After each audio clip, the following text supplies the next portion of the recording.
Broadcasting from the business capital of the world, this is the Podcast Business News Network. Welcome back to the show. We are talking about the 5 keys to product success, and we are joined by our expert here and owner of the company, Spice Catalyst. This is David Fradin joining us here live today, and we're excited to have him back. How are you? I'm doing great. How about yourself? I'm doing great. Better when I look at your background, of course, in Maui. We're in New York, and you're based right now in California, correct? Correct. Perfect. Well, tell us a little bit about what it is you do before we get started for today's show. Well, I teach the 5 keys to product success to companies worldwide. I have a number of books, including a textbook, which is used in executive management courses at universities. And my number one client is Cisco.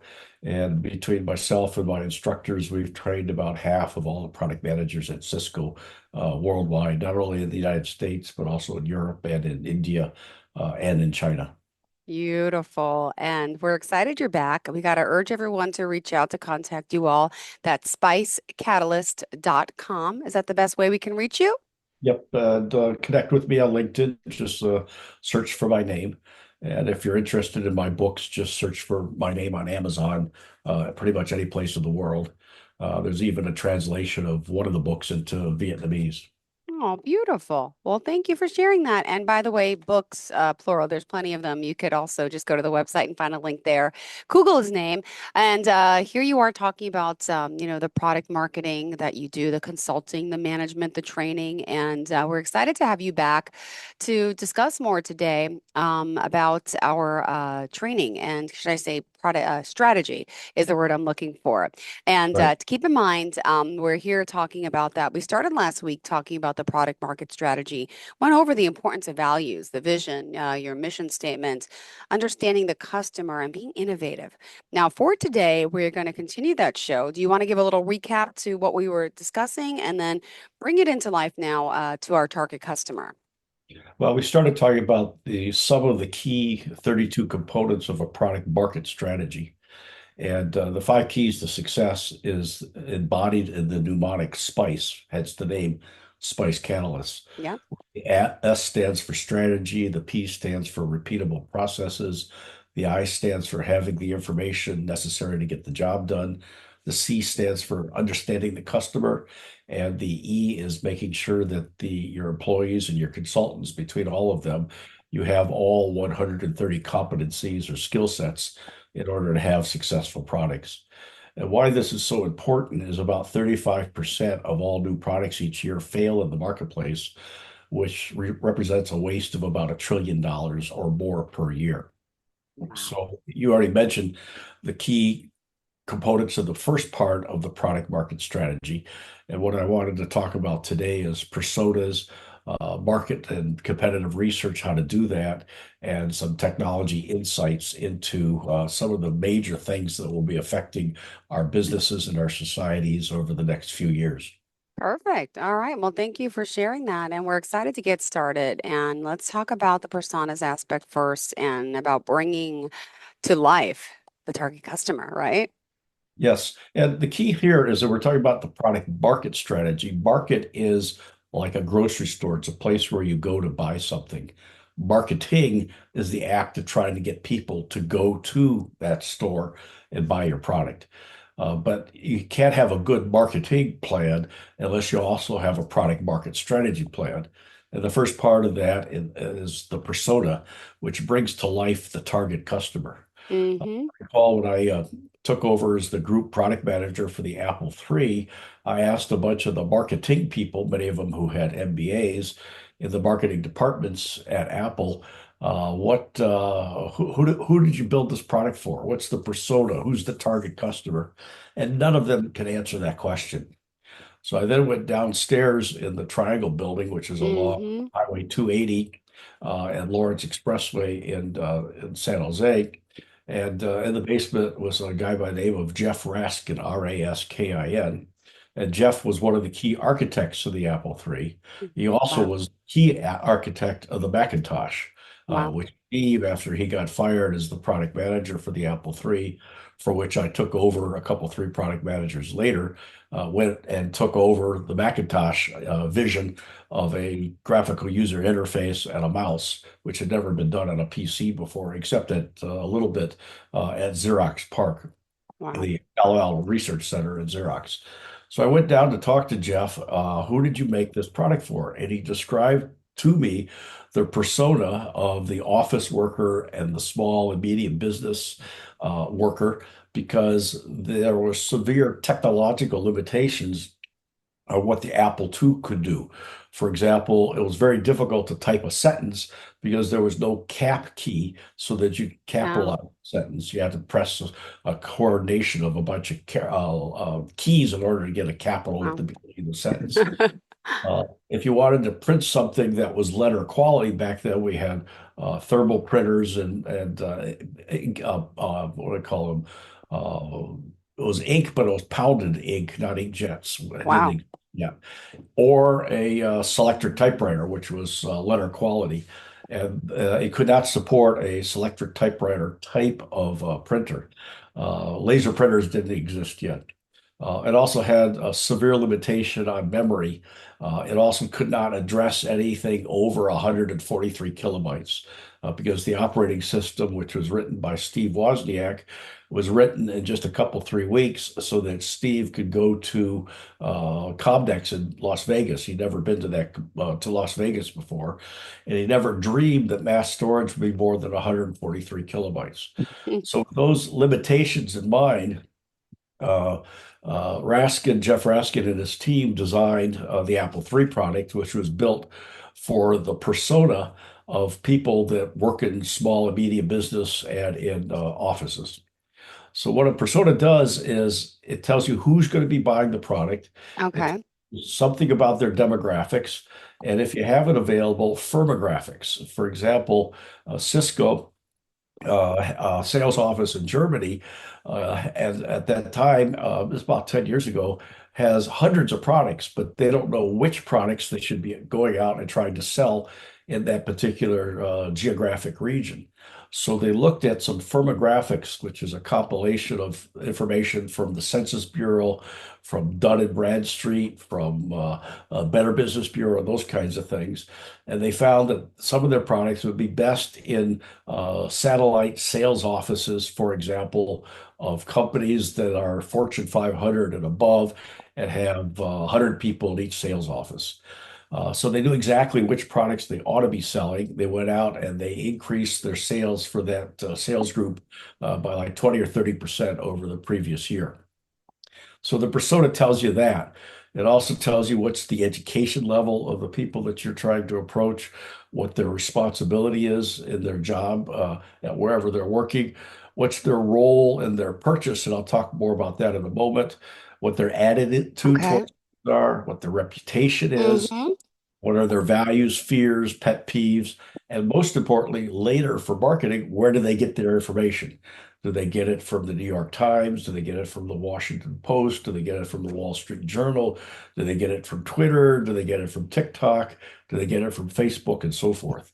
So with that information on hand, the marketing plan can be put together to then communicate the value proposition to where the people they're trying to sell to get their information from. Wow. Then the key thing is that there's actually three kinds of personas. If Okay. I was selling a, toy, for example, the three kinds of personas is the user, the influencer, and the buyer. Okay. The child, if he's is interested in the toy, he's certainly not the buyer because he doesn't have the money. That's the parent. He's going to be the user, certainly, that will be playing with it. He'll also have the persona of the influencer, having watched too many Saturday morning to I miss influence the those. parent to be the buyer. And the arguments to each of them are different. For example, when I was selling a personalized recommendation service to Sears to put on the Sears.com website. This would be about 15 years ago. The user of that Sears.com is the average person that would be searching to buy something online. The influencer would be somebody in their family or their company. Like if it's a husband that's shopping, the wife is going to be an influencer, and that's a different persona. And the buyer would be somebody completely different. That is the one with the pocketbook. For all of this about understanding the persona of the prospective customer is what they do, why they do it, when they do it, who do they do it with. And that begins to get defined here in the persona level, which will later come out under the C of Spice and understanding the customer, which we'll talk more about in a later episode of this show. And you have Beautiful. to track all these things because these things change over time. And circumstances that we'll talk about later in terms of the perfect storm will change all of these things. For example, the COVID virus pandemic certainly changed the way people purchased food, the way they Yeah. bought from restaurants, for example. And some of those changes continue to persist for better or for worse to this day. Beautiful. That's pretty much it for the persona. Great. Next up is, Doing market research and competitive research. And the key there is, and I've done both. I used to be the associate director of the personal computer industry service at a very prominent market research firm back in the 80s called DataQuest. So we did primary research by calling and surveying the little less than 100 personal computer manufacturers around the world and asked them how are their sales going, what yeah. their sales were, who are they selling it to, what market segments, and so forth. And we would publish a weekly newsletter and then an annual report on the status of the personal computer industry. So you can always get your information from the secondhand sources, but if their methodology is not accurate, then you're going to have Hmm. problems.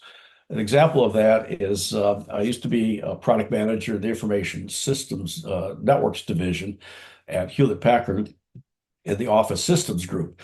And one of my products was a report, executive report writer that ran on the HP 3000 mini computer.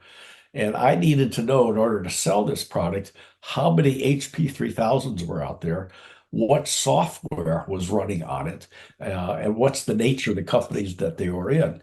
Well, none of that information was available, which Yeah. is I in Spice, but it turned out that my product, HP Inform, which sat upon a data dictionary, would let me figure out Oh, the schema of each of the purchase orders issued from the sales offices. okay. It's all boiled down to 256 characters because that's the largest amount of the line of data you could have on an IBM punch card at the time. And I was able to read all of that information off the magnetic tapes and found out exactly how many HP 3000s were out there, how many terminals were attached to them, what their memory and storage and printing capabilities and configurations are. And I forget the exact numbers, but I told John Shelley, who is the marketing manager of that division, exactly how many HP 3000s were out there. And one day I was sitting in his office, and someone from DataQuest, my future employer, called in their market research department and asked John how many HP 3000s had been sold. If I recall correctly, I had found that there was 7,000 in the installed base.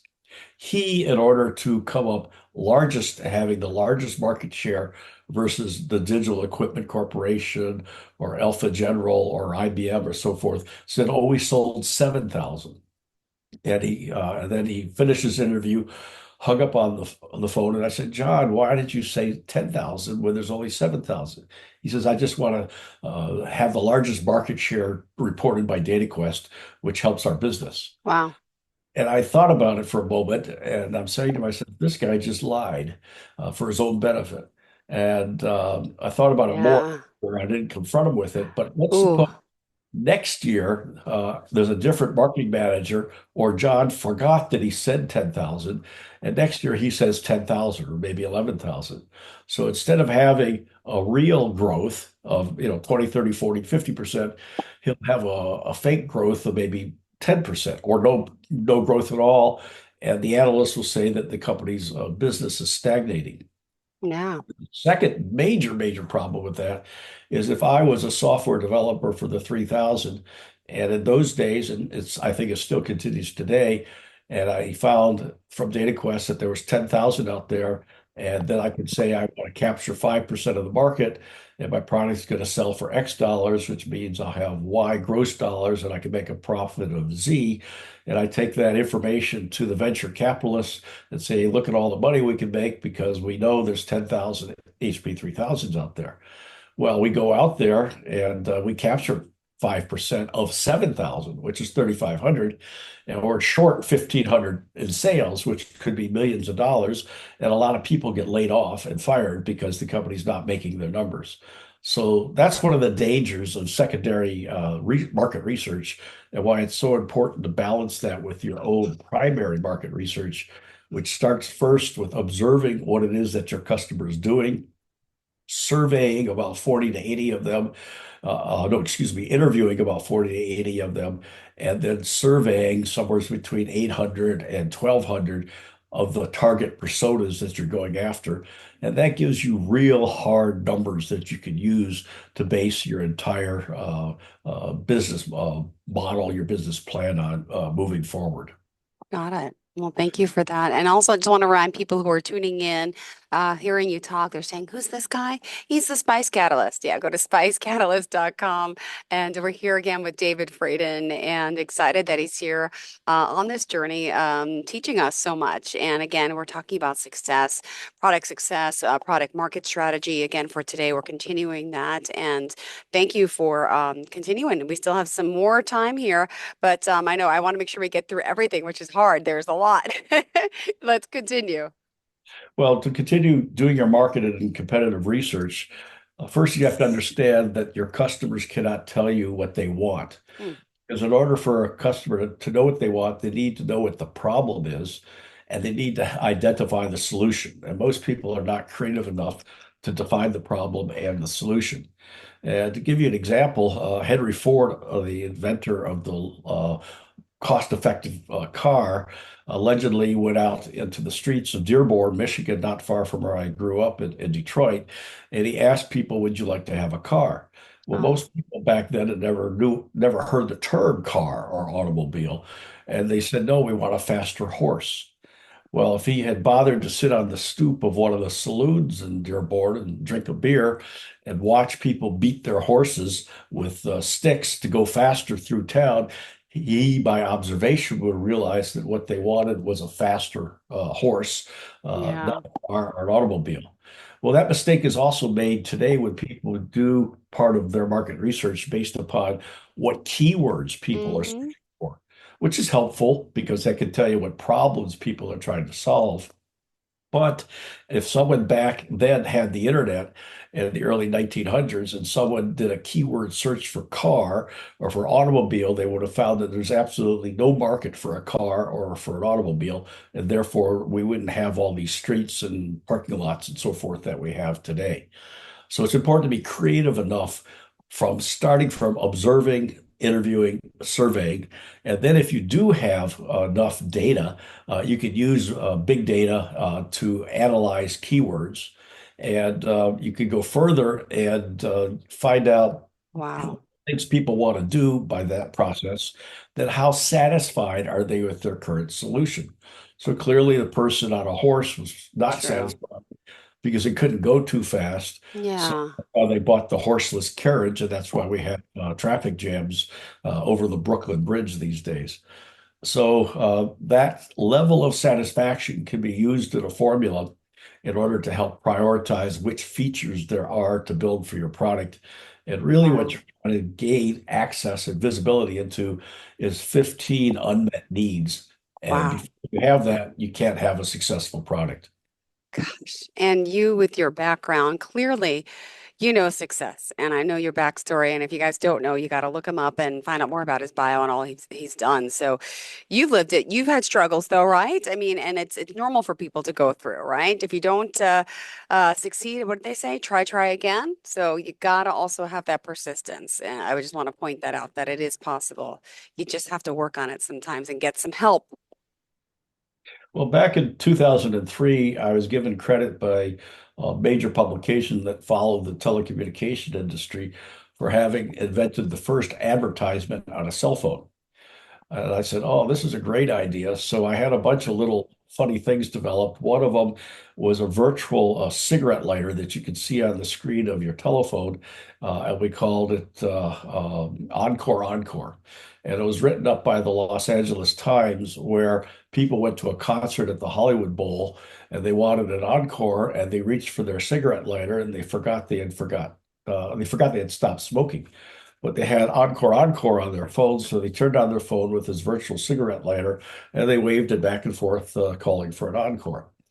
Well, embedded in that app was an advertisement, and I had the product, the game, or Encore Encore. I also had a virtual fireplace called Light My Fire. Wow. I also had a virtual candelabra, so when you go out on a date, you can set up a very romantic candle on the table. Come on. Oh my And I gosh. had Maui mountain biking, where you Wow. Oh Haleakala. my If you fall off, gosh. How fall is off the that? side of the mountain, you get say this crash was brought to you by Saucony running shoes or Zeal optics and so forth. Well, it turned out that I built these products for the Nokia telephones. Mm-hmm. I believe Nokia, and my secondary research told me that they had the largest installed base of cell phones worldwide, which is true. So we got it done, put it out there, and immediately got 10,000 of these Encore, Encore, Light by Fire, that kind of thing, installed in Europe. But my sales force to sell advertising was selling ads to companies in the United States that could care less about selling ads or showing ads in Wow. Europe. So my company, Maui Games, went out of business for two reasons. One is I didn't do my own primary market research, and two, I had not yet found 15 unmet needs, which was later satisfied when the iPhone came out a couple, 3 years later, and I had already spent all of my startup capital trying to get Maui Games going. So I had to put the company out of business. So that's why it's really important to get your market research done right and Beautiful. understand the next topic, which is the technology insights and the things that are going to be affecting business and society over the coming years. One of those, of course, is climate change, and that has offered up many, many opportunities in terms of alternative energy, Mm-hmm. solar, wind, geothermal. It's even helped the goat population, which is being What? used to graze below the Oh my gosh. solar panels in the fields of Texas and elsewhere. And then, of course, the goats have Wow. droppings, which enriches the soil, and whole ecosystems are coming back under the cover of solar panels in a field.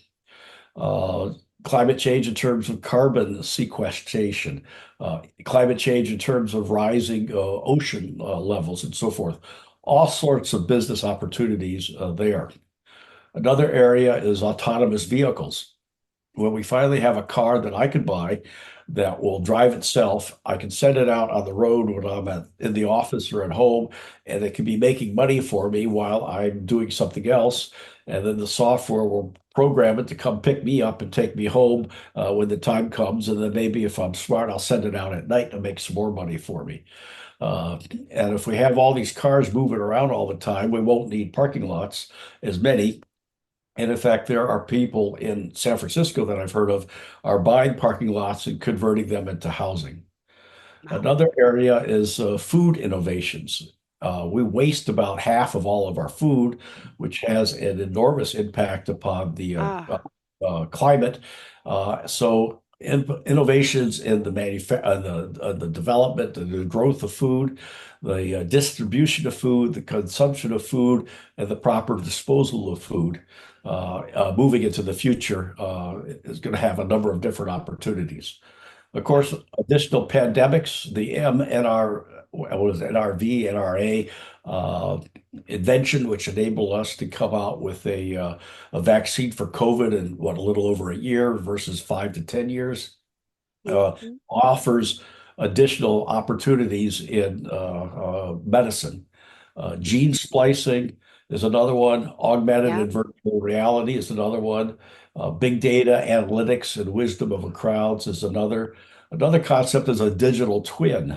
General Electric, which makes engines for jet aircraft, developed a digital twin for the actual engine. And using that data, if they've had and they have all Wow. sensors all throughout the engine, they could notice something going on, and they could predict one of the fan blades is about to break. So they could call the engine in and repair that fan blade before the engine blows up. We're beginning to develop digital twins for body organs and eventually for whole human beings, which will enable us to test vaccines and other pills and medical things in order to help people out with their particular illnesses. 3D printing is another one. No. My grandfather was born and raised in the Ukraine, and became the blacksmith to the governor of Kiev. And he was given 200 some dollars by the governor as 1914 is to get out of the country before they have their seventh pogrom in a little over 100 years. And he says, or you'll be killed, because he was Jewish. Well, I've got a cousin in Ukraine today with his two or three 3D printers are making plastic fins for hand grenades that he Mm-hmm. sends through the mail to the front lines of the Ukrainian forces, that they attach to hand grenades and drop these things on the Russians that are attacking the Wow. Ukrainians. All sorts of interesting opportunities in the 3D printing area. Amazing. Well, unfortunately, we have to get moving and we'll have to continue next week. So we have to end it there. David, how did you want to sum up today and remind people to come back for next week? Well, there's seven more of these perfect storm impacts, which I'll start talking about next week. Perfect. Thank you so much. How can we contact you? Go to my website, spicecatalyst.com, and my contact information is there. Search for me on LinkedIn and Great. connect with me there. Thank you so much. You have a fantastic day. And to all of our listeners, stay tuned. More of the show's coming right up after the break. Please stay with us.